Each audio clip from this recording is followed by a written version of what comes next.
Hello everyone, and welcome to our first of many Wisdom Wednesdays. My name is Taylor Nelson, and I am the current Title III intern here at GRCC. So during these weekly segments, I am going to break down how to use a specific tool or feature within the Navigate platform that I feel staff and faculty can often utilize. For those of you who feel you may need additional trainings outside of these videos, don't worry. We will be scheduling an upcoming training for all advising and CSC staff soon, so keep an eye out for that. However, for today's video, I am going to show you how to use the advanced search option. So this search allows faculty, staff, and admin to efficiently look up students within a series of filters and separate them out into specific queries, so you can really customize the student search. It also allows staff to then create student lists, generate emails, create appointment campaigns, and more. So we are going to explore that a little bit today.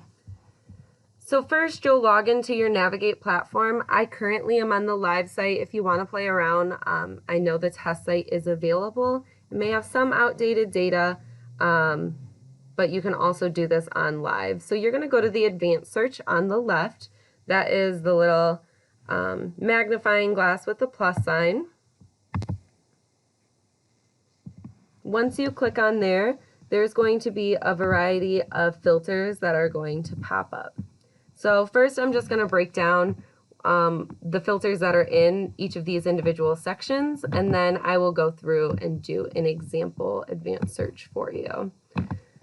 So in this student information one, you'll see first and last name. You can sort out students by that, by their student ID, genders, emails, and then you can choose categories. This, I think, will be one of the functions that's going to be utilized often. So if you hit that little plus sign next to categories, you'll see this pop up. So you can pick if a student has any of these categories. So if you want all students who are Promise Zone or Reconnect, or Future for Frontliners. If they fall into any of those categories and you want to separate out by that, you can do that. If they fall into all of the categories, so let's say you may be interested in finding all students who are in Promise Zone, full-time, they are on academic probation, let's say, and they are not, or let's say they do not have an active FAFSA on file for the current year. This is an example of how you can kind of filter out students. I'm not sure when you would use that example specifically, but it is an option. So you can really get creative, look through those categories, and see what filters you can use. There's also an enrollment history one. So you can look up students who were enrolled in specific terms. Just as with the category function, if you hit the plus sign on the right, it'll pull up if you want students who were in all of the terms. So let's say students who were in fall of 2021 and winter of 2021, you could do that. Or if a student was in none of these terms. So if you wanted to say they weren't in summer or whatever it was, you could filter out that way. You also can filter by area of study. So this would be the college or school they're in, their major, their concentration, the degree program, things like that. You can go by term data. So you can choose the term you're looking for and then pick maybe credit hours, GPA, what professor they're enrolled with, what section, different things like that. You can go by performance data. So if you're an advisor and you want to find all your students who may be under a 2.5 GPA, you can actually factor that out there. You can go to course data. So if you're looking for students within a specific course, in a specific term, you can do that. You can choose students who are assigned to specific academic advisors, success coaches, and things like that. You can choose students by their goals and interests. So maybe if you're looking for all students whose goal are to transfer to a 4-year, you can filter that out there.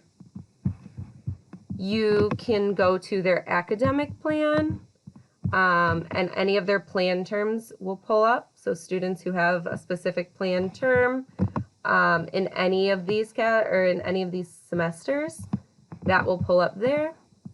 Students who have answered specific surveys can go here, and then success indicators. So we haven't quite built this out yet, but that will be a function soon as well.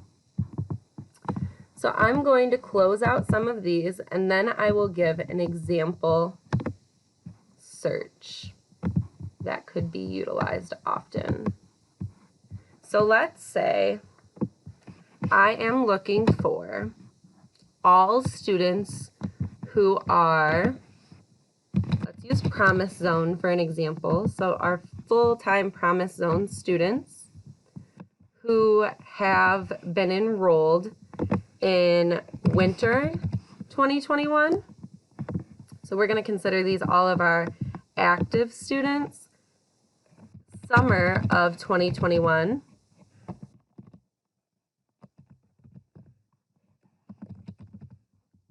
And any students who may be enrolled in fall 2021 as well. So we're looking for any of these students. So there are active students who are Promise Zone students.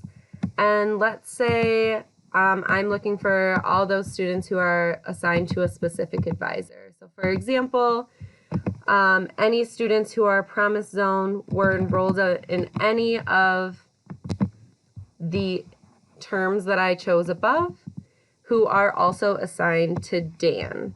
Now, if I was Dan in this situation, I could just choose my students only. However, for this, I'll just sort them out this way. So who have a relationship with Dan as an academic advisor. So then I will hit search. And it is going to populate all the students who are in Dan's caseload who fit that category. From there, if you wanted to create communication with these students, you would hit this all and the check mark there. Then you could hit actions above that, and you could send a message to these students if you wanted to. You could create an appointment campaign. So let's say Dan then wants to meet with all these students. He could send out an appointment campaign that will then email the student and allow them to schedule an appointment with Dan. You could schedule an appointment. You could export this to an Excel sheet if that's something you're looking forward to doing. Or you could create a student list. So if you know this is a population of students that you're going to constantly want to be reaching out to, you can actually create a student list from that, and you'll be able to consistently go back to that student list instead of having to go through the advanced search each time. So this is just one of the functionalities. However, there's a lot of different ideas you can use and be creative with. So take some time, check out this function, and if you have any questions, just let me know. Have a great day.